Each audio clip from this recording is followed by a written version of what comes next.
Good morning, class. How are you? I hope you are well at your home. Hope you are enjoying the videos. So, without wasting any time, let's continue our class. तो children हम पढ़ रहे थे harmful micro organisms. इसमें हम पढ़ रहे थे disease causing micro organisms in humans. Okay, और किस किस तरीके से वो ह्यूमंस के अंदर जो डिसीज हैं वो माइक्रो ऑर्गेनिजम्स कॉज करते हैं. तो हमने एयर के थ्रू देख लिया था. फिर हम देख रहे थे स्प्रेड थ्रू कैरियर्स के थ्रू वो कैसे स्प्रेड करते हैं. So what they are saying, some insects and animals act as carrier of disease-carrying microbes.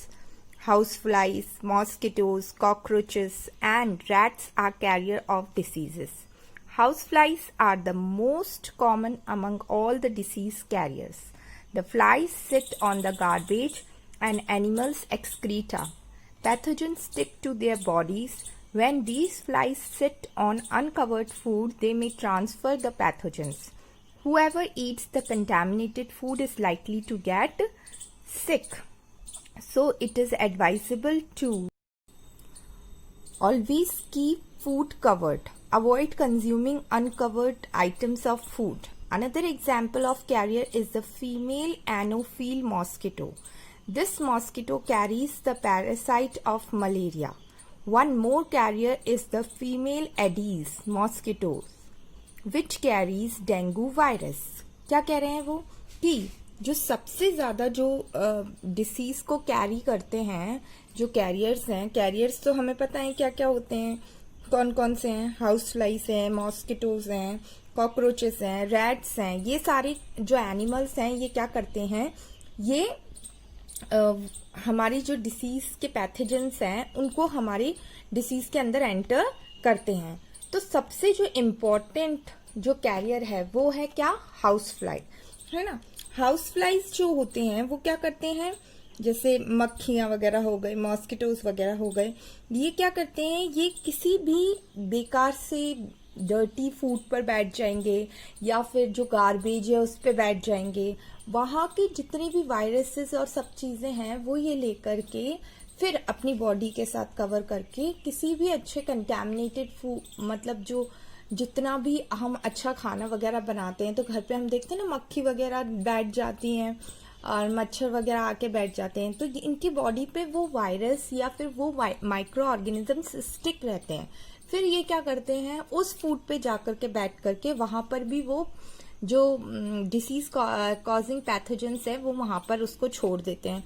फिर वही खाना हम खा लेते हैं या हम कुछ भी ऐसी चीजें खा लेते हैं अनकवर्ड फूड, जो कि फिर उसके बाद वो जो माइक्रो ऑर्गेनिजम्स हैं वो हमारी बॉडी के अंदर एंटर हो जाती है और फिर उससे हमें बहुत सारी डिसीजेस हो जाती हैं. इसलिए हमेशा कहते हैं कि ऑलवेज कीप फूड कवर्ड. हमेशा आपको अपना जो फूड है उसको कवर करके रखना चाहिए.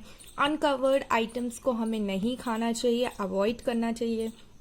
दूसरा जो है वो है जो मलेरिया का जो मतलब कैरियर है वो कौन है, फीमेल एनोफील्स.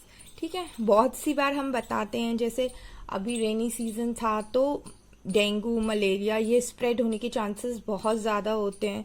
तो जो भी हमारे ऊपर छत पर पानी वगैरह रहता है वो किसी अगर कार्टून में या फिर किसी भी चीज़ में इकट्ठा हो जाता है, कूलर्स वगैरह में हम पानी साफ नहीं करते हैं वहाँ इकट्ठा हो जाता है, तो उसमें ये जो एनोफिल मॉस्किटो है, फीमेल एनोफिल मॉस्किटो, ये हो जाते हैं. और एक दूसरा है फीमेल एडीज मॉस्किटो.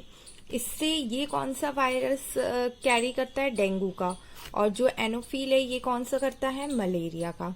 सो कैरियर्स बेसिकली क्या है, हाउस फ्लाइज हैं, मॉस्किटोज हैं. ये हमारी बॉडी के अंदर हार्मफुल बैक्टीरियाज, हार्मफुल वायरसेस कहीं दूसरी जगह से लेकर के आते हैं और हमारी बॉडी के अंदर ये इंजेक्ट कर देते हैं. Mosquito breed in water. हमें पता है मॉस्किटो की जो जर्नी होती है वो किसके अंदर शुरू होती है, वाटर के अंदर शुरू होती है. So water must not be allowed to collect anywhere. ठीक है, वही मैंने अभी बताया कि रेनी सीजन में वाटर हमें कहीं भी आसपास हमारी इकट्ठे नहीं होने देनी चाहिए.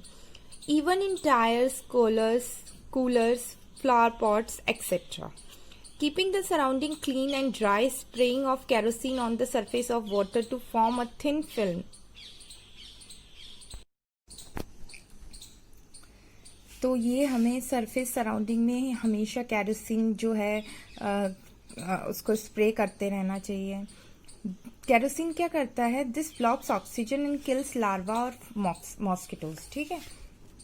Are some precautions to prevent growth of mosquitoes. Some of the common diseases caused by microbes in humans, their mode of transmission and general preventive measures are given in table 2.2 and 2.3. अब यहाँ पर कुछ micro organisms हैं, उनसे जो diseases होती हैं वो हैं, ठीक है। फिर ये दूसरे में हमें डिसीज कॉजिंग ऑर्गेनिजम्स हैं, मोड ऑफ ट्रांसमिटर की किस किस तरीके से ये होते हैं और हमें इनको प्रिवेंट करने के जनरल प्रिवेंटिव मेजर्स क्या क्या लेने चाहिए वो हैं, okay. So basically nothing is there in this table. You have to read this table and you have to draw this chart in your notebook also, because children this is very important topic and you should know कि viruses से कौन कौन सी diseases होती हैं, like common cold, chicken pox, small pox, measles, polio, rabies, bacteria से क्या क्या होती हैं, प्रोटोजोआ से कौन कौन सी diseases होती हैं, फंजाई से कौन कौन सी diseases होती हैं, okay. So this table is basically very important. You have to learn it also and you have to draw it in your notebook also in a good and neat handwriting. Okay? और बाकी का फिर मैं कल पढ़ाऊँगी आपको. Thank you.